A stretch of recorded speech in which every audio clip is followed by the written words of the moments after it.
In a small, sleepy village nestled between rolling green hills and a sparkling river, there was once an old blue minibus named Twende Safari.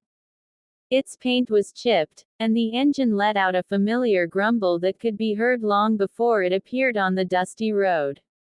But to the villagers, it was not just a bus, it was their lifeline. Every morning at the break of dawn, old Musa, the bus driver, would fire up the engine, sending a puff of gray smoke into the crisp morning air.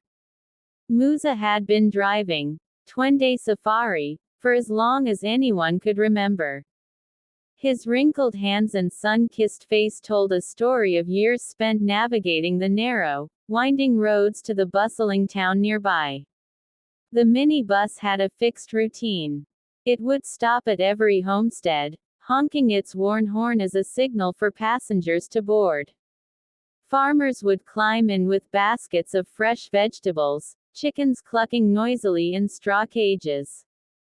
Mothers with babies tied on their backs and schoolchildren clutching their books squeezed into the narrow seats. The bus was always packed, with some passengers hanging onto the back or riding on the roof with their bundles. Twende Safari was more than just a mode of transport, it was a meeting place.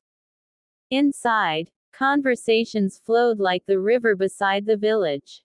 Gossip, laughter, and songs echoed within its tin walls as the bus made its way through bumpy roads.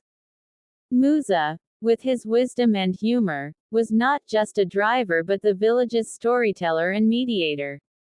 He knew everyone's secrets, dreams, and sorrows. The journey to town was never without adventure.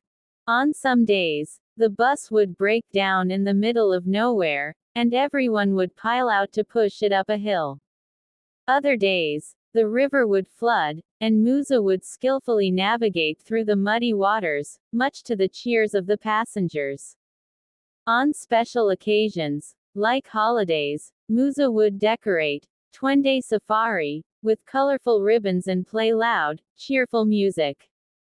One year, the government built a tarred road to the village, and new, sleek buses began operating the route. They were faster, cleaner, and more reliable. Slowly, villagers started taking the newer buses, leaving Twende Safari behind. Musa and his loyal blue bus became less frequent on the road until one day, it stopped running altogether. The village felt its absence like a missing heartbeat. The new buses were efficient but impersonal. They lacked the warmth and community spirit that Twende Safari had brought to their lives. Years later, on a bright market day, a group of children spotted something unusual at the edge of the village. Under a big mango tree, covered in vines and rust, sat the old blue bus. It had become a home for birds and a playground for children. Yet, even in its stillness, Twende Safari remained a symbol of connection and the golden days of the village. The villagers never forgot the little bus that had carried their hopes, dreams, and stories to town and back. To this day, they tell their children about the adventures they shared on Twende Safari, the heart and soul of their village.